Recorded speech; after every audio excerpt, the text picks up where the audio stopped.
Game over, man. Game over. Johnny. You're gonna need a bigger boat. Why so serious? I am Iron Man. This is a tasty burger. Welcome to the In Session Film Podcast. Welcome to this podcast review for October 26, 2025, and I'm J.D. Duran. And I'm Brennan Cassidy. Hey, thanks for joining us, everybody, for what is sure to be a dynamite conversation. How did I know you were going to introduce the podcast that way? I mean, it just made sense. It was sitting there. It was low-hanging. I had to take it. So Well, this should be really fun. It's better than saying A House of Podcasting or something like that. Yeah, for sure. A House of Dynamite, maybe a good podcast name. Actually, it would be. Name of a band, perhaps. It's not a bad idea. Yeah, you're onto something. Just in there. Also, the name of the movie that we're here to discuss as well. The latest from one Kathryn Bigelow, written by Noah Oppenheim. This film premiered at Venice earlier this year, where it was nominated for the Golden Lion. And it hit Netflix, at least here in the United States, over the weekend. Yeah. Pretty extensive cast here. I am intrigued to give this one a conversation. The discourse, as you could imagine, has been kind of all over the place. It's been really interesting because, to your point, after the film's premiere, I felt like there was a lot of positive buzz around this movie. Yeah. And then it started to trickle out further. It got its theatrical release, its limited theatrical release before rolling out onto Netflix. And then it started to seem like some critics were beginning to turn on this movie a little bit. Yeah, it's always interesting, the narrative. And sometimes it's the opposite of what you just described with The House of Dynamite. It really just depends on the movie. Sure. But that's why anytime a movie comes out during the festival circuit, you always have to take it with a grain of salt.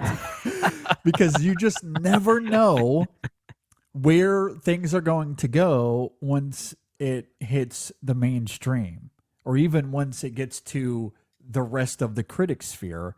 Yeah. Things can change drastically. I mean, the film is still sitting at a 79% on Rotten Tomatoes. So that's not terrible by any stretch of the imagination. Honestly, exactly I think... Yeah, I was just about to say its Metacritic score. Okay, yeah. At last I checked, I think it's around a 75, which is good. That's good. That's good. That's roughly around the same range as Bigelow's last film, Detroit.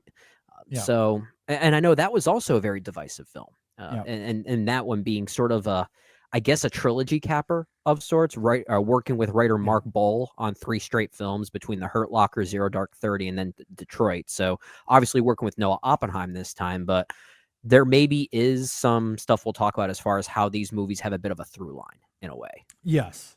Yeah, and the Metacritic score I do find actually quite compelling here, because 79% on Rotten Tomatoes, and really Rotten Tomatoes in a general sense, can often be misleading in some sort of way. And the discourse can be indicative of that, because Rotten Tomatoes is rotten or it's not. It's a very high level aggregator. Yeah. It's so one or the other. Yeah. It's very rare for a movie like this, or any movie rather, to have a certain score on Rotten Tomatoes and its Metascore be almost equal to that. Yeah. Like given the discourse and that specific 79% on Rotten Tomatoes, you would think a movie like A House of Dynamite might be sitting, I don't know, somewhere like in the 60s on Metacritic. At least, like, that would have been my guess, just given what the conversation is suggesting. Yeah, exactly. And that's more or less the point that I was going to make, is that movies often come with nuance. Reviews often come with nuance. Really? That's a surprising thought. It's not thought. black and white. It's not fresh or rotten most of the time. And even when I'm logging on Rotten Tomatoes, and I'm grateful to be a part of that community, but even when I'm logging on Rotten Tomatoes, if I'm in the middle, sometimes it's difficult to say if I'm rotten or fresh on it. I don't know. I go back and forth because I'm in the middle on it. You know, like the Luca Guadagnino film that we talked about last week, After the Hunt. I could go I'm very both much in the ways on middle. that. Yeah, Yeah. I think I gave that a 3 out of 5 on Letterboxd, Yeah, which that's where I'm at. Yeah. yeah, so I guess mathematically that's what, a 60%, which by these aggregator standards is technically a fresh grade. Yeah. But I mean, I don't know if I'm fresh on the movie. Yeah. It's a strange way to add numerical data to what is purely an art form, and I don't like. This is why I'm so glad we've done away with grades on our reviews. Yeah, for real. I seriously, I'm super grateful that we moved beyond that as well, because grades often change, and every grade that we've ever done for a review when we were in that era, I would say at least half of those movies would have a different grade by today's state, like how I view those films today. Like those grades would change constantly. Which is interesting. I mean, it's neat to see like a particular grade or numerical assignment to a movie that was maybe a snapshot of how you felt about it at the moment, but at the same time, it also disregards that thing you talk about, which is nuance. And I'm more interested in the small things and the why of what has changed over time, and not just the overarching grade. Well, and that's the beauty of Letterboxd, is that you can constantly update your rankings. You can constantly update your ratings on a movie. They're not necessarily set in stone, but they are a snapshot of that time. So in 2015, maybe you thought a certain movie was 3 out of 5, and then 10 years later, it's a 5 out of 5, perhaps. Well, and you can see that that evolution. That happened to you in real time in the year 2015. Remember, with Mad Max Fury Road? I think you would have probably given that a 4 out of 5 after you first saw it, and then now you're a 5 out of 5 with that one, right? No, it's one of the best films of that decade. Yeah, so like things will change over time for sure. I will say this, regardless of the discourse, and I do think that the discourse, which my main broad talking point by bringing up the Metacritic score to begin with anyway, was to say that the discourse, I don't know, it's not indicative of what those numbers are, to your point. You would think that it's much lower. It's been way more polarizing on social media. So how people arrive at these numbers, I think, is interesting. Yeah, that's a fascinating conundrum. It's an enigma. It's fascinating to me. Regardless of all of that, though, I'm just happy that Kathryn Bigelow is back. It's been 8 years since we saw her last with Detroit, as you mentioned a few moments ago. And the film before that was Zero Dark 30. So in the last 15 years, we've only had the 3 movies, which I do feel like is a bit strange given her reputation. Like, people tend to really like her. Obviously, The Hurt Locker was a big Oscars player. Zero Dark 30 was a big Oscars player. Point Break is a classic 90s movie. Like, you would think that over the last 20, 25 years, there would be more on her resume. And like, I don't know how it goes 8 years and we haven't seen her do another feature. Yeah, I don't know what the story is, if there even is one. I didn't do that research, unfortunately, but if I were to take a guess, I think a lot of it would have to do with the response to Detroit, which was not a bad movie, but also not an overwhelmingly negative response or anything like that. But there was a lot of hype around Kathryn Bigelow after the double whammy of successes with The Hurt Locker and Zero Dark 30. And with Detroit not being quite as up to par as those, it's almost kind of like the M. Night Shyamalan thing, right? You know, he hits it out of the park with The Sixth Sense. He makes a movie like Unbreakable, which a lot of people still liked, but Signs started to waver the response a little bit, which is interesting because we think that's his best movie, but it took some time for people to recognize that. But as a result, his filmography started to waver a little bit, even though he kept making movies because he's someone that self-finances a lot of his movies. But it's just interesting how the response of one particular film, if it's not what you're hoping it's going to be, or if it's not what the production company is hoping it's going to be, it could derail a lot of your momentum. And I could see a movie like Detroit putting a little bit of pause on that momentum for her. Yeah, and I'm curious, I guess, as to what was the driving force there. And I guess specifically what I mean was that Kathryn Bigelow giving herself a bit of a pause because of the response to that movie. And if that's the case, I can somewhat understand that. Many actors have talked about this. Jennifer Lawrence even recently talked about how she had to step away after some failures in the back half of the 2010s. Anne Hathaway had to do the same thing. Jacob Elordi recently in the news or not Jacob Elordi. It was, who am I thinking of? Who am I thinking of? I'm not sure. I'm drawing a blank here, but there was another actor recently, and now it's going to drive me crazy. I'm going to have to look it up. But there was another actor recently that was talking about how he's going to step away for a little bit because he's had a bunch of projects come out at the same time. Oh, yeah. He's in the spotlight a lot. Man, I'm drawing a blank here. Okay. I'll see if I can help you out here. But anyway, as you look that up, my point in that is to say, we've seen this with actors, maybe Kathryn Bigelow, and obviously it's a little bit different in the sense that she's not putting out 4 movies a year. She's not Steven Soderbergh. But, given the response and some of the polarization, spiritually, it's a bit of the same thing of, hey, I made this movie. It created a lot of discourse. I'm just going to take a break for a little while. Was it Jonathan Bailey? Is that who you're thinking of? No, I don't think it was. Because I know he has announced that not too long ago, but I felt like it was someone a bit more high profile than that. It was here. I think I can look it up here real quick. Well, okay. As you're looking that up, I do Josh O'Connor is who I'm. Oh, you're right. Because he has 4 movies coming out this year. So yeah, okay, that's a lot. That's a lot. Yeah, that's a lot. Yeah, a single year.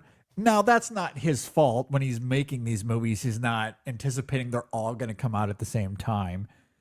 But I can understand that you're feeling a little bit of overexposure when you have 4 movies come out in a year. I do want to speak to something just quickly as we were talking about Kathryn Bigelow and why she hasn't made a movie in over 8 years. And we offer a lot of speculation that maybe it had to do with the reception of Detroit.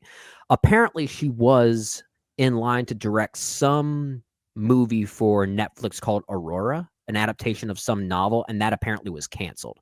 Gotcha. So perhaps there was momentum that she had on another project that just never happened, and then naturally had to start over. It seems like it had something to do with that. And that makes sense. That makes sense. You do a bunch of work and prep to do a movie, and then you have to pivot to something else. That can take time, and I can understand that, because the other point that I was going to make, and I wasn't sure, again, it was speculation, and it goes back to the old Hollywood thing of male directors and female directors being treated differently, was Kathryn Bigelow being punished for Detroit and it having this mixed response. Whereas obviously other male directors would not have been given that treatment. I was just curious if there was any truth to that. But I think you kind of put that to bed. I think there's, again, nuance. There's more going on than just that. So if that had something to do with it, I don't know. 8 years, long time. I'm just glad to have her back. Just glad to see her back on, I was going to say the big screen, but it's Netflix. So, but look, she's back. I'm just going to be grateful regardless. This is one I wish I got to see on the big screen. I'll simply say that. Yeah, I can understand that for sure. Okay. A House of Dynamite. Let's get into this. As I noted, directed by Kathryn Bigelow, it stars Idris Elba, Rebecca Ferguson, Jared Harris, Tracy Letts, Anthony Ramos, and more. Jason Clarke, Greta Lee. The list goes on and on and on and on. Big, extensive cast here. If you're not familiar with A House of Dynamite, when a single unattributed missile is launched at the United States, a race begins to determine who is responsible and how to respond. Okay. Epic reading there, JD. Epic Thank reading you. there. I appreciate it. I guess to be a little bit more specific there, the synopsis does lay out the main point that there is this missile being launched at the United States. They don't know who is behind this missile. The film is structured in a Rashomon kind of way. There are four? There are three. There Three are different scenarios. Well, I that guess give you three, including an perspective on the epilogue scene. of sorts. And an epilogue, yes. Yeah. So there's three scenarios where we see the same story play out in different ways. I think that'll be big part of this conversation, so I wanted to lay that out as well. Okay, with that said, Brendan, what did you think about A House of Dynamite? I do think the response for this film, or at least the discourse around this film now, is, I was about to say hilarious, but honestly, it's not surprising because this movie reminded me a lot of another movie that came out this year, given the response of that and the quote unquote politicking of said film. This reminded me a lot of Warfare, the Alex Garland, Ray Mendoza film. And there was a lot of discourse around that film as to whether its geopolitics had any merit. And that's a movie that you and I argued the geopoliticking of that movie isn't really important. I mean, the backdrop of that movie might lend itself to want you to talk about those things, but there's more going on introspectively that movie is interested in. And I would say the same thing about a House of Dynamite. I think, if anything, the movie is more fascinating as an exercise in what it means to be trained for something so severe and how that training is not the same thing when this thing becomes real. To see these people in those jobs deal with that kind of circumstance. The movie is way more interested in, let's say, the man who's planning to propose to his girlfriend and how this event affects that. Or the man who just broke up with his, or the mother of a sick child. It's more interested in those things than it is the politicking. And I'm sure we can talk about that a little bit further. But I thought it got those minimalist details mostly right. I found the movie mostly effective for those reasons. I will say, I think the big reason why this movie is maybe garnering a bit of a mixed response now, it's mostly due with the reputation Kathryn Bigelow now has. Given the successes of movies like The Hurt Locker and Zero Dark 30, and even Detroit, which I know wasn't as successful critically, but it did deal with a very real historical situation.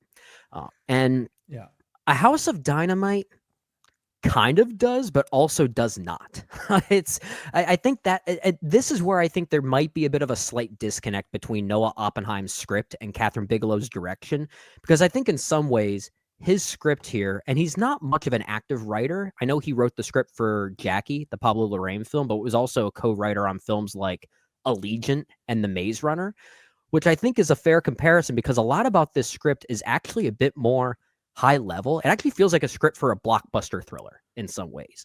But Kathryn Bigelow directs it like it's still an extension of The Hurt Locker and Zero Dark 30. And I think that might be where the discourse is stemming from. If anything, this kind of reminds me more of the Kathryn Bigelow of her early days when she was doing films like Point Break or Near Dark or Strange Days, where her films were more going for entertainment than they were sophisticated geopoliticking. This movie just carries the lens of those later movies. But I think if we try to look at it as less of an extension of Bigelow's more recent work, I do think there's an effective movie in here. And I think when it gets into the smaller details of what makes these people, people in this situation, I mostly enjoyed it for those reasons. Yeah, I quite enjoyed the film. Okay. I did have a good time with this. As we've been talking about, there's been a lot of debate around the film, but I found it quite thrilling. Bigelow builds tension incredibly well. I love the craft here. In particular, the sound design and the performances are really good. She escalates drama in this propulsive way that I, at the very least, found very entertaining. I think there's a lot to like here simply as a movie if you will. But more than any of that, it's how I was surprised by this film, because I was expecting it to be more political in nature than what it actually is, for better or worse. I don't think there's anything political about this film. I completely agree with you. And I would argue that getting caught up in geopolitics, much like warfare, as you also described, is kind of misguided. I could understand the argument that avoiding politics is a missed opportunity to say something about the fecklessness of modern politics, especially when it comes to the power governments have as it relates to nuclear destruction. But I deeply love that Bigelow is less interested in that and much more interested in the emotional volatility of people when calamity is knocking at your door. And don't get it twisted. That's exactly what this film is about. At the heart of it, this movie is about the balance between duty in crisis and the visceral human response to catastrophe. And through that prism, it's why I think the narrative structure here is actually very effective, not because of how it alters our understanding of what happens, but because of that central polarity. How do you do your job when you realize that millions of people are about to die and you've failed the people you were sworn to protect? This film goes beyond superficial politics. It's the individual recoiling we see in these characters, and that emotion that does come about is very compelling, especially when it's channeled through the craft, as I mentioned earlier, the performances, the sound design, how all of that culminates here. I do think is really great. I enjoyed this. Maybe to your point, I could understand the pushback if the extension of Zero Dark 30 and the Hurt Locker is tiresome to some people. I don't know. I think the filmmaking, I think the craft here, it's very Bigelow, and I just enjoy that style. But outside of its aesthetics and tension building, which again I think is effective, but that removed, I think what I really like here, especially when you compare this to some of her other work, I think this is more in the vein of Zero Dark 30 and Hurt Locker in terms of finding that balance between why these people are where they are and the humanity that's underneath all of that. Yeah. Though movies like The Hurt Locker and Zero Dark 30 were dealing with very real geopolitical situations that asked us to partake in that divide and in that conversation. And I think that's what makes the discourse kind of unfortunate with A House of Dynamite, because in a way it's sort of guilty by just simple association. It's dealing with a situation that does feel very real and fearful for a lot of people nowadays. Just the idea of nuclear weaponry. And coming off the heels of movies like The Hurt Locker and Zero Dark 30, I do wonder if maybe more individuals were hoping for something a bit more real and political and analytical about those geopolitics. But if anything, I think A House of Dynamite is more reminiscent of 90s thrillers than anything else. You know, it kind of reminded me of something like Deep Impact or Armageddon in a way. I think it kind of, but it's directed with a classiness that's similar to something like The Hurt Locker. But I think the material itself, it might be taking a rather real and fearful situation that could seem natural nowadays, unfortunately, but it does heighten it in a way that it almost makes it feel like this is still a fantastical environment. And I think that's why the geopoliticking that some people are getting caught up with is, to your point, a bit misguided. I don't think it's a fair argument for or against this movie. If anything, the movie in Kathryn Bigelow's filmography that I was weirdly most reminded of is something like K-19, The Widowmaker, which takes what could be seen as a historical or real situation, but dramatizes it in a way that feels more like it's meant for entertainment than it is for anything else, which might seem like I'm underselling this movie because it is going for something very human underneath. I do think each perspective has something to offer about what it means for duty in the line of crisis, as you said, or really what it means to balance your work life and your home life when your work life is keeping the entire country alive. Like that's it's just the most egregious and harrowing work home life scenario that we can think of. And I think when you look at it in that way, the movie's mostly effective. I liked it at that level for sure. Yeah, I agree with a lot of what you're saying. I think the geopolitics here, and look, there's been some great writing around this film that involves geopolitics.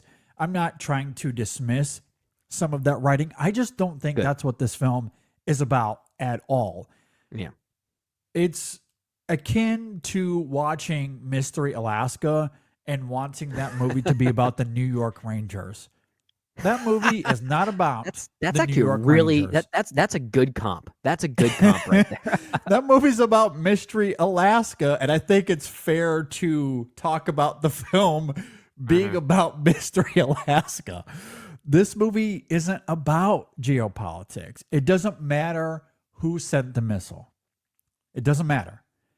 Whether it was China, maybe it was North Korea, maybe it was the Russians, who knows, maybe Japan wanted revenge out of nowhere. It doesn't matter. It doesn't matter. What matters, what Kathryn Bigelow is most interested in, are the people that have a duty to this country for when these things happen, and that includes politicians, it includes military personnel, it includes White House staff personnel, emergency personnel, people in this country that have to deal with the real world consequences of knowing that this is about to happen, and yet the rest of the American people do not know. They do not know. One of the more heartbreaking / enlightening moments of the film is the Jared Harris SecDev sequence when he calls his daughter, who lives in Chicago, and we come to find out, this isn't a spoiler, we come to find out that the missile is headed toward Chicago. Yeah. And he calls his daughter, and they have a conversation. And you know what we find out in a really subtle, organic way? I do love this about the writing and also how Bigelow handles it in her direction. You know what we come to find out in that situation or through that conversation? His daughter has absolutely no idea. No idea that she's literally minutes away from being evaporated off the earth. Has no clue. Yeah. So, and Jared Harris's character, who is her father, as you said, he holds on to that ambiguity. He doesn't tell her what's up. He doesn't. Yes. And I think that's a fascinating choice. And again, going back to the performances of this film, the close-up there on Jared Harris as he makes that choice is incredible work. Incredible work. And then what we find out, what happens to that character, to Jared Harris's character. I was going to ask. Yeah, I was going to ask what you thought about the way that character crystallizes. Yeah, because again, it all comes back down. It comes back to the visceral human response. When he woke up this morning, he had no idea that he was going to be dealing with a catastrophe, one that would involve his daughter in this horrible way. And so that's the choice that he makes. And that's what this film is about. So to me, it really had nothing to do with whether I agree or disagree with the decision he makes. The fact that he makes that choice, that extreme of a choice, that to me is the point of the movie. That we don't know necessarily how we are going to react. But the one thing that is true, something that both of us reiterated in our opening thoughts, is that we see these characters in some way. They cannot separate their duty from the emotion. And that, to me, I think is quite ravishing here, especially through the context, as we just laid out, that the rest of America, they don't know. Only the people that we see in this film, the people that would have to deal with this situation, those are the only people that know. Yeah. Which heightens so much of the emotion because of the choices that they took to stop the missile, failures that may come because of technological misses or whatever the case is, that people are going to die. And they don't know it. They don't know that they're minutes away from this horrible event. Yeah. But everyone else does. And again, the way Bigelow frames that here, I do think is quite incredible. Well, and that's why I said the film is more interested in what their lives are outside of, let's say, the security room or the briefing room or whatever those many rooms within this Zoom call might be. One of the characters played by Gabriel Basso, I forget his name, but he's credited as a deputy national security advisor. And in many ways, he might be the smartest character in this entire movie. And the main detail the movie wants us to take away about him is that his wife is 6 months pregnant, right? Don't they highlight that? So it's that blending between how do they balance their home life and into their work life, and then that second perspective comes into play and really tries to tie that into the procedural consequences specifically and the moralities of what this war could be, whether retaliation is even effective, whether nations can even come together to solve a common goal, which is why I kind of agree with you that the perspective shifts and the overall framing device here didn't really bother me. I don't know if it's as smooth as it could have been. Maybe that's more of an execution thing, but it's not necessarily the idea being the problem of that framing device, because I do think each perspective has a different way of tackling that balance, but adds a different element to it, whether it be more so about the emotional side. Then that second perspective kind of taps into the more procedural side of it before we get that third one that's more about a particular character and how he becomes integral in all of that. So I did sense a common way that this movie was kind of building on itself. So I didn't necessarily mind that structure, even though I know a lot of other people did, apparently. A lot of people thought the movie was repetitive in that regard, but I don't know. I felt a bit of a different agenda with each perspective, honestly, even though they felt married in a way simultaneously. Yeah, I think it's great for a couple of different reasons. One, it's quite different than the usual Rashomon effect when we see a film structured this way. This film has no interest in the Rashomon effect. It really doesn't. No, this is more vantage point than anything else. Yeah, but even that film was about the what. Vantage Point wanted to offer up different perspectives as to what happened. Sure. And this film is quite antithetical. There's really not much that changes in the what from segment to segment. This film, again, it all comes back to that polarity. And look, I get that each sequence here is regurgitating that fundamental polarity, but to your point a moment ago, the individual responses and how these characters react, they are unique. They are different. And it offers up that human response that is built to the nucleus of this movie. You mentioned I talked about the Jared Harris Sectev character a moment ago, but you were bringing up the Gabriel Basso character of Jake. And what's interesting is that, yes, we find out early on, because when we first meet him in his segment, not when he's on a television screen in the first sequence. Yeah. But his character is prominent in the second sequence. He has a small conversation with his wife where we find out that she's pregnant. Later on, he's in a room with the Jason Clarke character, Admiral Mark Miller, and Jake is tasked with talking to the Russians. Yeah. And in the middle of this intense conversation of, did you do it? And if you didn't, if we had to respond, if the U.S. had to respond, Jake is tasked with negotiating with the Russians that our missiles could fly over their airspace. So yes, it's a bit intense in terms of the geopolitics there. But again, that moment isn't about the geopolitics. What it's about is, in the middle of that negotiation, Jake has a cathartic moment where he reveals to the Russians that his wife is 6 months pregnant and that she might not make it through the day if all of this goes disastrously. That's what that moment's about.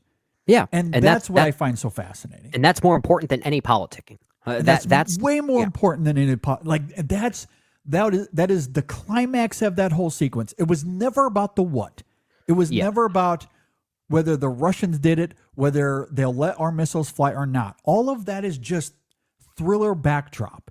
What that scene is really about is that moment, that human moment where he lets that slip while he is quote unquote on duty, when he is in the middle of doing his job. And the movie in totality is more interested in that than it is anything else. Yes. Yeah. Sorry to cut you off, but I will say, if I were to maybe play devil's advocate a little bit and give some of the naysayers around this movie who are hoping for more geopoliticking being addressed, if there is maybe one thing I would have changed about this movie to be a bit less direct and any potential room for geopoliticking, it doesn't happen very often. So it is still very fleeting and I'm able to ignore it. And I'm sure you're able to ignore it as well. There are at least 2 instances in this movie within maybe 2 of the segments where some characters speculate as to who may have launched this and what may have caused this. Some say like, oh, it must have been North Korea. Oh, they don't have it. Must have been Moscow. I could have done without some of those because I feel like maybe some of those conversations very openly try to invite a political discourse, but they're so few and far between that it doesn't make me think about them as opposed to the moment you're talking about with Jake talking to the Russians and admitting, listen, I'm bringing humanity into this. I'm bringing my life into this. And I think that stuff outweighs any maybe potential geopoliticking that could be happening in this movie. Yeah, I think perhaps some of that simply comes down to the fact that given this specific scenario, it's going to be impossible to completely avoid geopolitics at the superficial level. But it's treated more like plot. And that's exactly where I was going with it. All of that is servicing plot and the entertainment factor of the film as a thriller. And you're going to need some of that given what's at play here. I understand why it's here, but it's all window dressing. All of that is, hey, look at this fun little political thriller. Aren't we having a great time trying to figure out who's doing this? When really it's a facade. What the film, what each of these scenes are ultimately getting at is that humanity, which is why, to your point, I'm able to overlook it for sure. Another example that comes to mind is the Anthony Ramos character, Major Daniel Gonzalez. And he comes in, the first time we meet him, he's in charge had a of bad this breakup little or something unit. like that. Had a bad breakup, and he's yelling at one of his officers there for eating Doritos at like his desk or whatever. I actually thought that was kind of funny. Yeah, fleeting humorous moment there. By the end of that first sequence, though, it is a shot of Daniel on his knees, completely succumbing to the moment. Yeah. Completely succumbing to the moment. So again, that's what that whole sequence was about. That's what the evolution of that sequence was about. Rebecca Ferguson's character is another great example in that first sequence where she has to get on the phone and she has that cathartic moment with her family. Also, the character next to her, I believe you invoked the character earlier. I'm trying to remember the name of the character. I'm trying to look it up now. It's the William Davis character played by Malachi Beasley, I believe. Okay, it is. yes, that's it. Like their interaction, the focus on them holding hands as things are coming to this disastrous end. Yeah. Like again, like it's those human moments that I find so fascinating here. They're trying to do their job. That's why the both of them are there. And in the end, as it gets closer and closer to the missile coming to Chicago, it's just the two of them in that room. And yes, they're doing their job, but it's as much about that volatility emotionally. And I think it's really effective. Same thing with President Idris Elba. I don't know if he has a name. He doesn't. He's just POTUS. He's just POTUS. He's just POTUS. POTUS Idris Elba. Which I love. And I love that Idris Elba is playing the president in a way that we've never actually had a president in real life before. So there's no way you can draw comparisons to any real life president to him. Yes, for sure. And that was probably done purposely. Yeah. So then this movie gets away from being political by giving us a president that we've never ever seen before. Yeah. Right. Absolutely. And again, to the nucleus of the film, he doesn't have the same outward emotional response that we've seen from these other characters, but we do see him reeling. We see him overwhelmed by the moment. And that I do think is really great. Perhaps if you wanted to throw in some political commentary here, again, I don't think that's what this film is really about. But there's been a lot of discourse on this film around the competency of these individuals. I do think that creeps in subtle ways when it's clear that POTUS doesn't really know how any of this works. Even though the football is there, there's a guy that knows the football in and out. He has all of the codes. He has all of the procedures. But that's the one that's ultimately making the decision in the end because POTUS doesn't know. POTUS doesn't know. They had systems earlier that failed them as well. So like the film is like I don't it's know cutting corners to make its brazen drama work. For sure. So there is a level of okay, there isn't like none of this goes great. I don't know if it puts a great light on the U.S. government. So I can see why people get caught up in those details as far as political commentary goes. I still think that is very much in the backdrop, though. I like that to me is like third, fourth, fifth on the list of what this film really is about. That's why I kept making the comparisons to like 90s thrillers, because I think on its face, it's like it's more interested in trying to capture that old school vibe where there might be loopholes like that in order to deliver its more emotional point, if that makes sense. Like the New York Rangers have to be in the movie. Like they have to play mystery. So like, yes, you're going to have elements of the New York Rangers here. For sure. But that doesn't mean the movie is about the New York Rangers. Exactly. You know what I mean? Yeah, exactly. Like there are many times in this movie where I couldn't help but think there's no way a character in that situation or a person in that situation would ask that question. A person in that field or in that position would obviously know the answer to that. Let's say we go back to Jared Harris's character when he very openly says, wait, you're talking about this $50 billion investment is just a coin flip? I'm guessing you probably already would have known that if you were in that position. So the movie is absolutely cutting corners to make sure its drama and its more thrilling momentum works. But it's more interested in that. It's not. It doesn't feel like it's trying to be some type of indictment on the modern governmental system.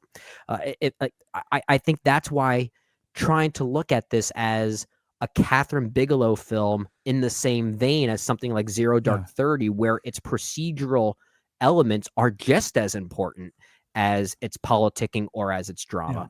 I think that means you're going to look at this movie in the wrong way. I really do.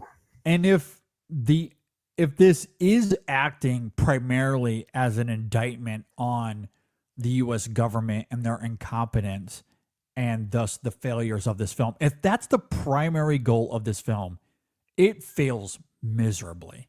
It does. I agree. Really bad if that is the case. I just don't see the film in that vein. I can see why someone comes to that conclusion. I can see why it's a talking point, much like the Rangers are a talking point in Mystery Alaska. And if anything, did not expect us to make that comparison this many times. These references don't make sense. Go watch a Mystery Alaska and come back. But it is apt in a weird way.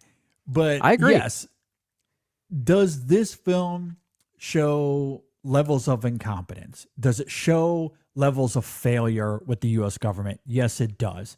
But I don't think that's what the film is really about. To your point, those are factors that are necessary to the plot so that our characters can react.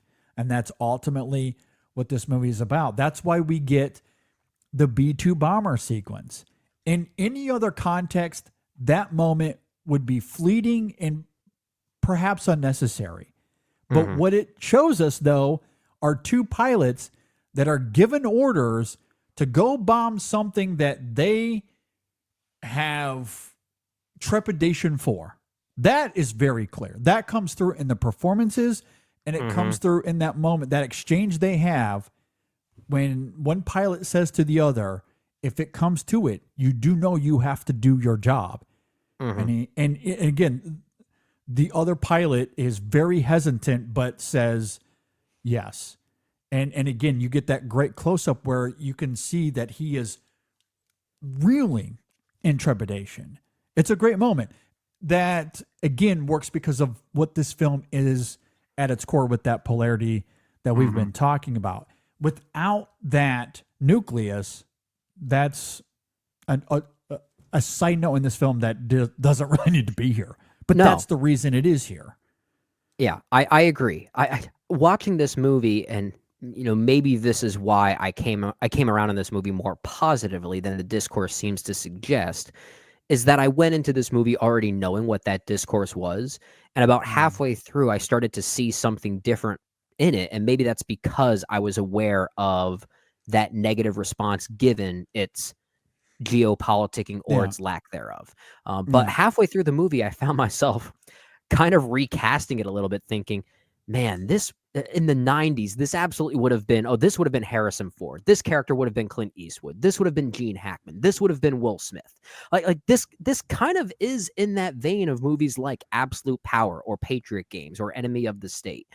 And I keep on bringing up these comparisons, not because I sensed it, but because I think if you try to look at this movie more in comparison with the likes of those movies, I actually think it's more rewarding, because I think it is kind of going for something more old school in that way, which I like when movies are going for that kind of old school vibe nowadays. And don't forget the most prominent of those 90s movies, Mystery Alaska, of course. There you go. The most political movie ever made. All joking aside, no, I very much do understand that perspective. And that's why in my opening thoughts, I wanted to emphasize the surprise factor, because I was also aware of the discourse around this film and the whole geopolitical angle of it. So yes, as I was watching this movie, I was waiting for that to come, and then it just never comes. It becomes something else entirely. And I think that's why I really did enjoy this beyond the Bigelow craft of it all, which I generally just love her style of storytelling. And I was waiting for that shoe to drop. I was waiting for it to become political. It never does. It just becomes about these human moments. And that's what I gravitated toward, and why I think I like this movie more than at least some critics out there. I know a lot of people are going to bat for this film, but I'm not going to bat for this film as a political thriller. I just don't think that it is. I think the politics here service the plot, service getting us from A to B, but that's really about it. And I think that's why the ending also works. It's completely ambiguous. It's anticlimactic. It doesn't really give us any sort of answers, which to me just suggests everything we've been talking about, that it was never about who did it. It was never about the politics. It was never about the systems and the processes that take place during these catastrophes, as much as it is the people. That's first and foremost what it's about, is the people. I will admit the lack of an ending, if you will, did kind of frustrate me in the initial moment, but it is something I'm more appreciative of as I think about the movie. So it is something I'm happy to report that is. I'm happy that it's here. I think that was the better way to go, even if a more direct answer to everything would have been more satisfying in the moment. I do wonder if that would have been way too hypocritical for what this movie is ultimately going for. I think it would have. It might have worked better as a quote unquote movie, but I think it would have been disingenuous to what this film had really been about, because it was never about who did it. I never got any sense of that as the film was going. I mean, some of these characters were trying to figure that out, but it didn't ever seem to me that the movie itself cared about what country launched this missile. And we never actually see the consequences to Chicago either. We don't need to. And I think that's the power of the film. I don't Sure. think this is necessarily one of the best films I've seen this year. I do think there's No. maybe a limitation to the ceiling for this movie. If I have a criticism for it, I think it's that.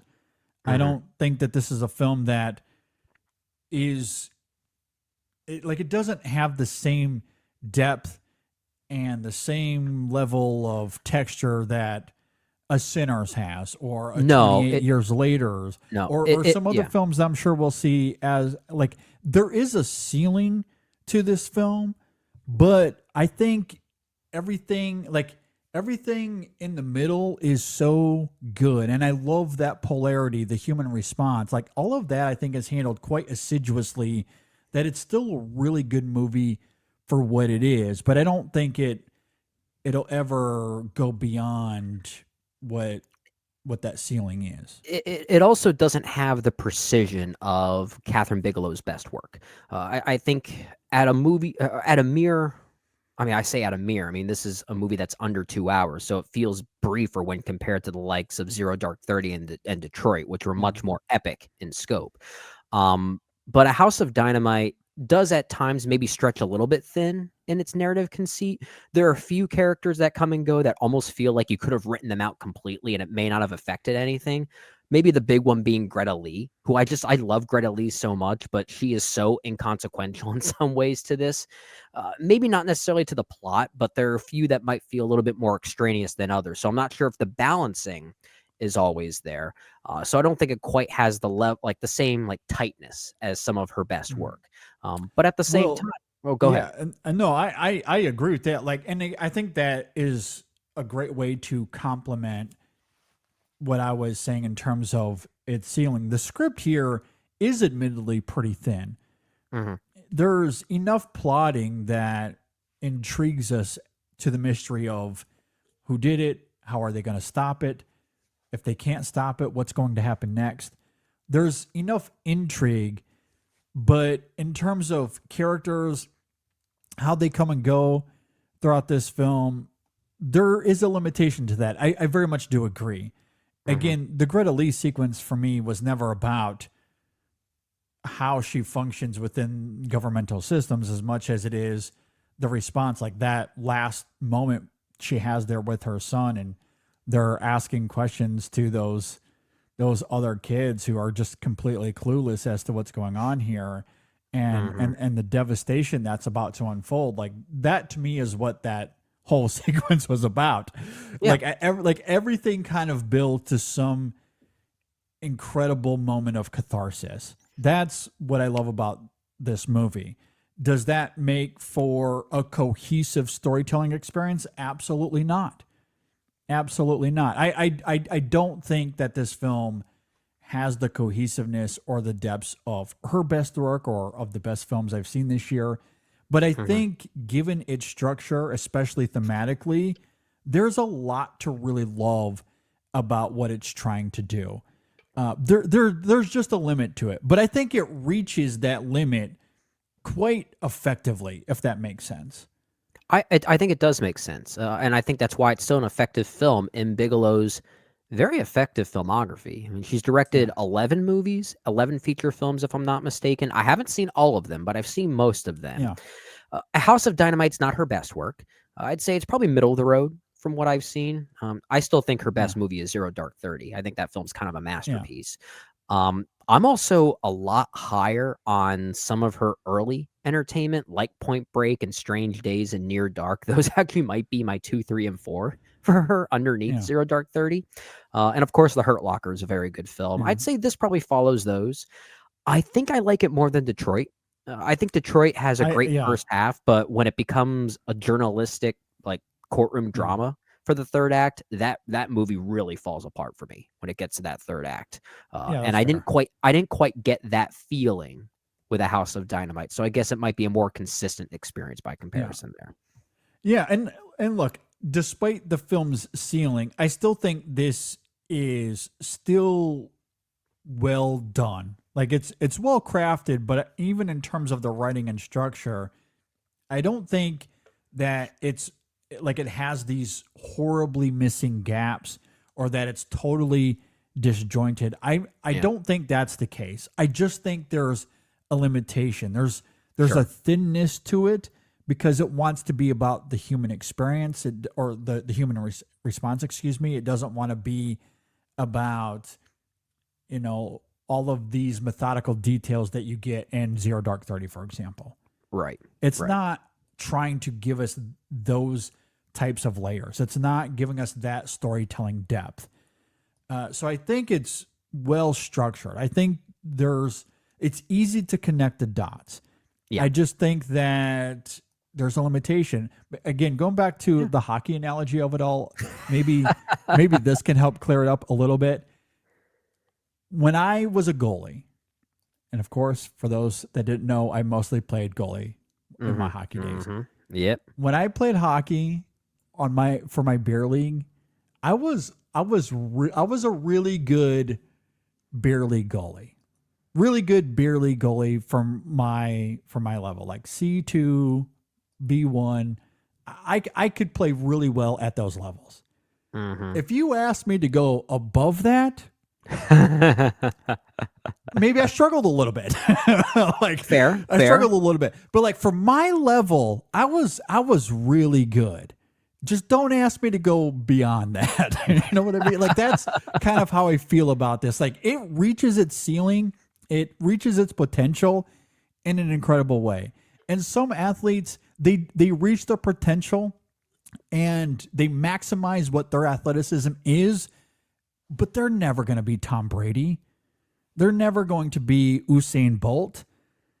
You could reach your potential and just still never be elite. If that this movie is the equivalent of 2017 James Franklin, who can never become Zero Dark 30. Exactly. Some people just don't have it in them to be elite, to be one of the very best, but they still reach their potential. And I think that's what this film does. I think it reaches its potential. It gets to its ceiling. It does it very well. It's just never going to be a championship contender. And that's okay. This is like I know we talked about disregarding grades and numerical grades for movies, but just for a little bit of frame of reference, like when I log this on Letterboxd, I'll probably give this a 3.5 out of 5, which for me is a very passing score. That's a positive score. Which anytime I give a movie a 3.5 out of 5, that means I think it is at the very least quite good, and I recommend it. So like that's how I'm feeling about this one, and I think that's a good grade. See, and I'll probably give it 4. Okay. Because again, I think the surprise factor plays a role. Now, to our conversation at the very beginning of this whole episode, will that change in a few years? Maybe once the surprise factor goes down, maybe I am at that 3.5. Yeah. I also think about it in these terms. And sorry, I'm just very sports minded as well as film, so that's where my brain goes. I apologize. But in college football, with recruiting, they have a spectrum. Okay, that's how they categorize all of these high school kids. There are 5-star kids; those are the best prospects. Yeah. You have 4-star prospects. There's a bunch of those, and then you have 3-star prospects. Those that aren't really scouted as much. They don't come in highly touted. Some of them turn out to still be great players, but that's how it's tiered. There's not as many 5-stars because those are the best of the best. So you have 20 of those. You know how many 4-star prospects there are in college football? Hundreds. Literally hundreds of 4-star prospects. Not all of them are the same. You can be a 4-star prospect and maybe you're 55th overall in the rankings. You can also be a 4-star and you're 200th. Yeah. So they're not all 4-stars are the same. And it just depends on what the varying programs are looking for at that time. Yes, and just like the Academy might be looking to award a certain type of movie that given year. Exactly. So just because it has the same rating, a player at 55 and a player at 200 might have the same 4-star rating, but they're not the same necessarily. Yeah. And that's how I will look at A House of Dynamite. That'll be a 4-star film for me on Letterboxd, Will that be the same as a 4-star in my top 20 of the year when we get to the end of the year? No, obviously not. There's a difference, but they're still really good for what they are.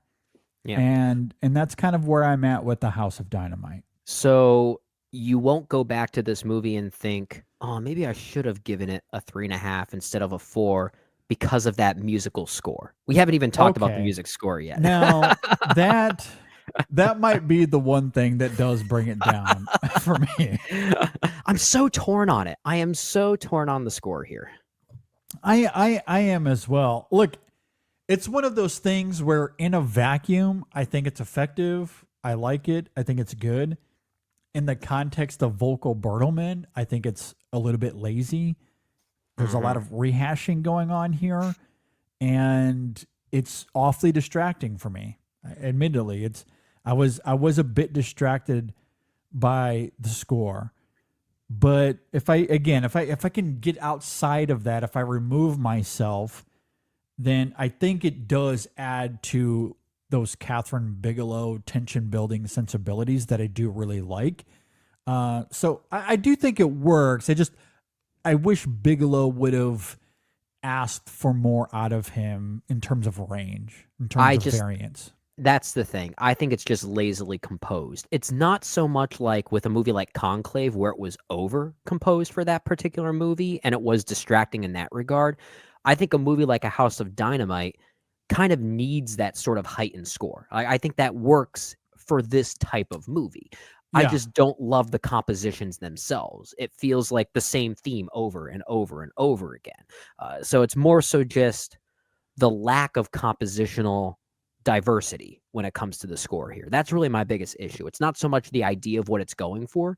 It's really just the fact that it's very samey, honestly. Like that's really my biggest problem with Gotcha. So within the same film, see, that's interesting because that wasn't even my criticism. I think there's a lot of All Quiet on the Western Front here.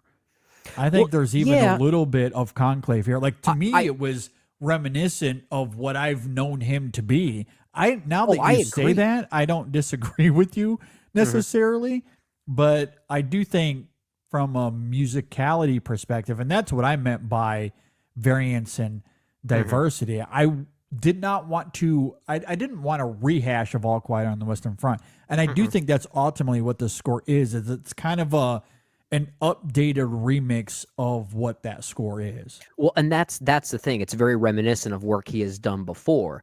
I will say this about the score for, let's say, something like Conclave. It did not feel like a rehash of his work for All Quiet on the Western Front. I know that I agree. Yeah. Yeah. My criticisms for that were very different. The problem with that is that it was a good score on its own, but I don't think that score fit Edward Berger's style of filmmaking. And I put that on Berger more than I do. I do too.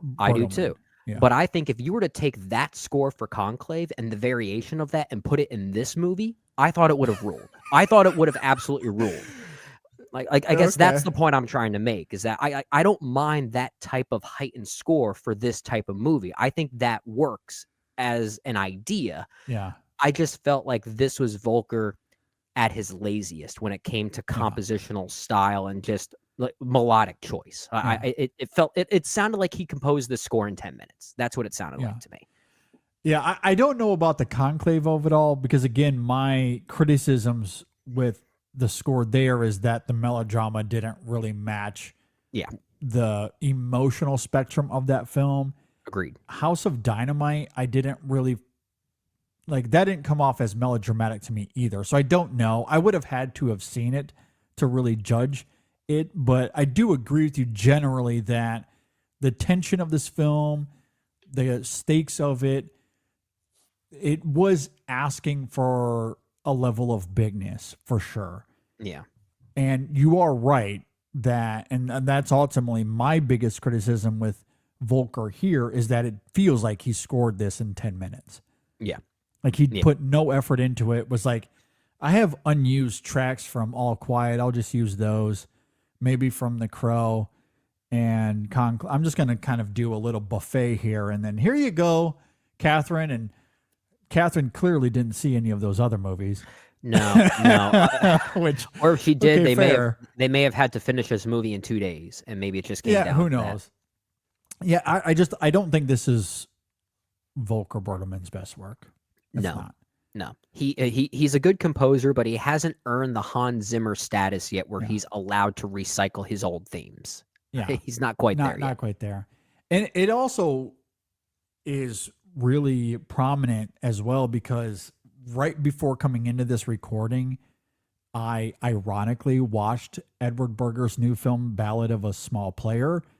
The score for that film is not what this is. Spoiler alert, I think it's much better than House of Dynamite. We'll talk about that coming soon. But yeah, with that in mind, it's like it reiterates what you're saying in terms of this had to have come together very fast. It just doesn't make sense that he just would regurgitate themes he's used in other movies. Yeah. So, and that was my issue with it as well. That's my only like real big criticism of House of Dynamite. Otherwise, I think it's well directed. I love the construction of it, and I just love the human element of it. And I didn't mind that each segment was regurgitating that same formula, that same polarity, because it was different from person to person. There were specificities that made each character unique, their responses unique. Yeah. And I really love that idea of duty in crisis and how that's in contrast to your innate humanity. Great stuff. I really like that. I thought that stuff worked. Yeah. It's a good movie. It's a good movie. Good movie. Really liked it a lot. If you agree or disagree with anything we had to say, and look, given the discourse, half of you will probably disagree. Yeah, let us know why. So let us know. If you're watching on YouTube, you can leave a comment below. Or if you're listening on Apple Podcasts or Spotify, you can hit us up on Facebook, Twitter, Instagram, Blue Sky. You can email us insessionfilm@gmail.com. All right, this week is going to be crazy. I don't even know how we're going to fit this all in. I really don't even know what the schedule is going to look like, to be perfectly honest. So as this episode goes live, we already have one review out for the week. And that is Sharia Springsteen. and Sharia and Megan Kearns. They talked about the Springsteen movie. I have not had a chance to see that yet. But that review is available. Coming soon, Brennan and I, we have a second review coming. So obviously we just talked about the new Kathryn Bigelow film, but we're also going to be talking about Linklater's new film, Blue Moon. One of his new films. Well. He's got two new films this year. Yeah. This is the first of the two. We'll get to the second one later on. But we're going to be talking about Blue Moon. That review is also coming out this week, probably tomorrow as this one drops. Yeah. And then later on in the week, we will have another review. Megan Kearns and Max are going to be discussing Shelby Oaks. So that review will also come out later this week. So we will have 4 reviews this week. It's nuts. This last weekend was absolutely insane. There's a slight chance that will happen again in the coming weeks. Because apparently every production company out there decided late October, early November, let's just drop it all. Let's drop it all. It's award season, just dump. Here's everything. Yeah. Yeah, exactly. And it's crazy because like and again, it all comes down to that life-work balance, right? Oh, yeah. My schedule was so crazy with my kids this weekend. There was lots of Halloween parties and stuff. I haven't even got a chance to see Springsteen or Shelby Oaks yet. I really want to. The Mastermind is playing nearby. I really want to get a chance to see that. Kelly Reichardt, baby. Yes. But this weekend, I'm taking my son back to Michigan. So that's a whole nother weekend that's going to be crazy busy.